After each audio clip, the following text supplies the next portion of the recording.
But mark this, there will be terrible times in the last days. People will be lovers of themselves, lovers of money, boastful, proud, abusive, disobedient to their parents, ungrateful, unholy, without love, unforgiving, slanderous, without self-control, brutal, not lovers of the good, treacherous, rash, conceited, lovers of pleasure rather than lovers of God, having a form of godliness, but denying its power. Have nothing to do with them. Hi, I'm Mark Keeler, CEO and Executive Producer for Cross TV.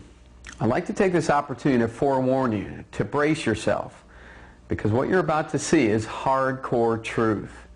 And viewer and parental discretion is definitely advised, because there are some very graphic scenes that we had to put into this 4-part series. But the point is, this is the kind of hardcore truth that much of the mainstream media would do everything they could to keep hidden from your eyes. In fact, this documentary is the result of years of research, compiled and narrated by Pastor Joe Schimmel, who before he became a Christian was himself a rock musician on his way to realizing that very lifestyle. And so he can testify to the validity of the truths presented in this 4-part special.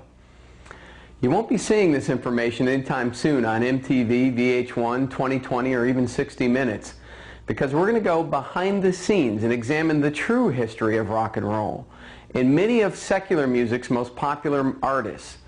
And that means that we're going to be taking a look at some of the darker sides of those industries, particularly from a spiritual perspective that, frankly, usually doesn't get a lot of media attention. So stay with us as we go behind the scenes of the pop, country, and rock music industries and take a look at those associated with it and see for ourselves how they sold their souls for rock and roll.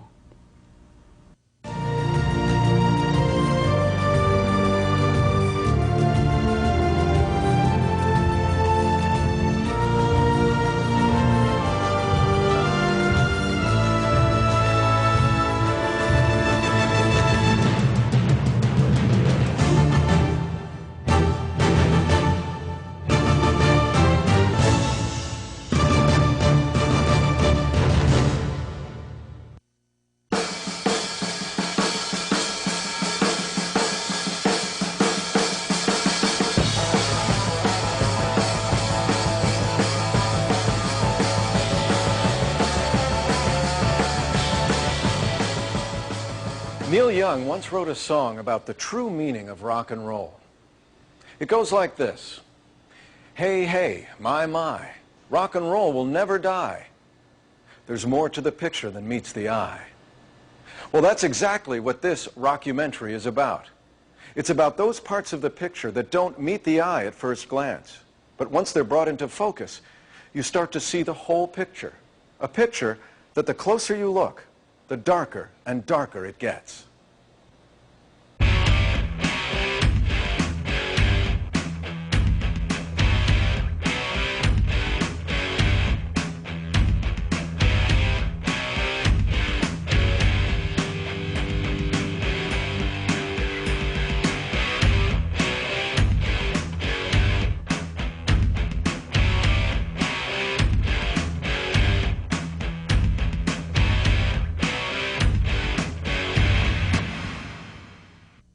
Music is a magical gift.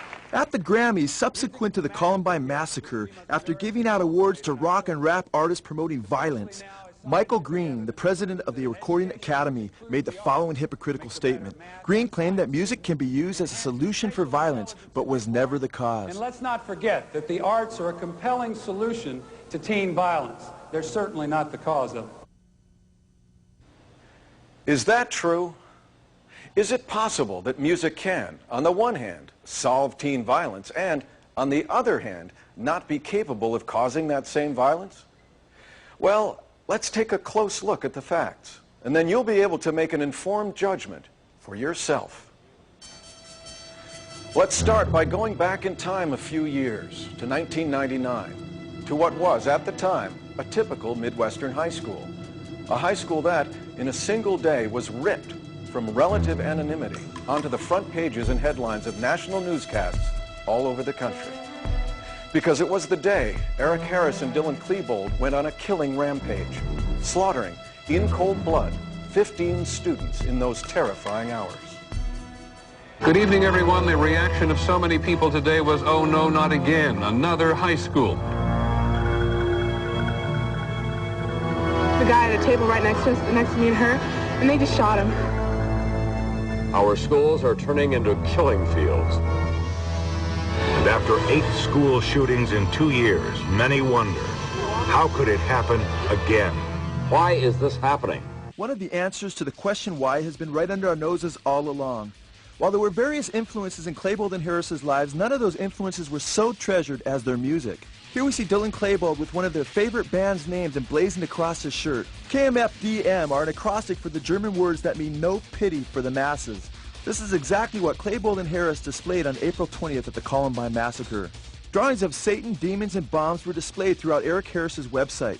But on the front page of the website were the words from songs by KMFDM. Words that would later chillingly strike all too close to home for those who went to Columbine. Words like shockwave, massive attack, atomic blast, son of a gun is back.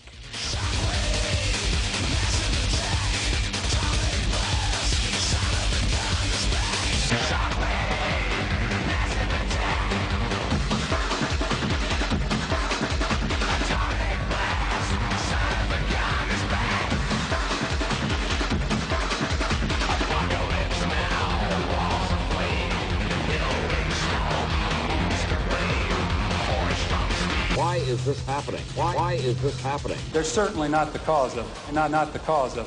Klebold and Harris fulfilled the words of KMFDM and other groups like actors following a script. Other declarations on Harris's website stated, "What I don't like, I waste. I have come to shake your faith." KMFDM also has songs like Under Satan. With bombs blasting and guns firing, Klebold and Harris came to waste several of their fellow students and shake their faith at Columbine.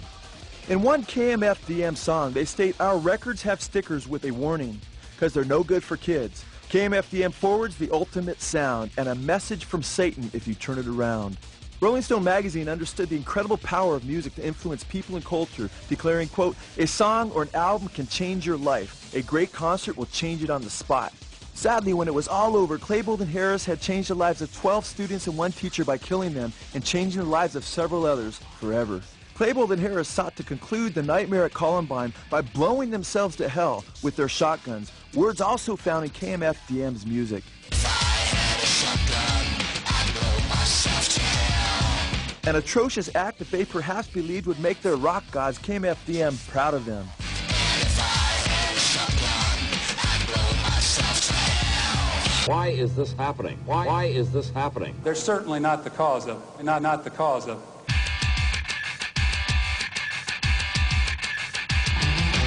KMFDM, of course, was not the only destructive group that encouraged evil that Klebold and Harris were into. They were also into the German industrial band Rammstein.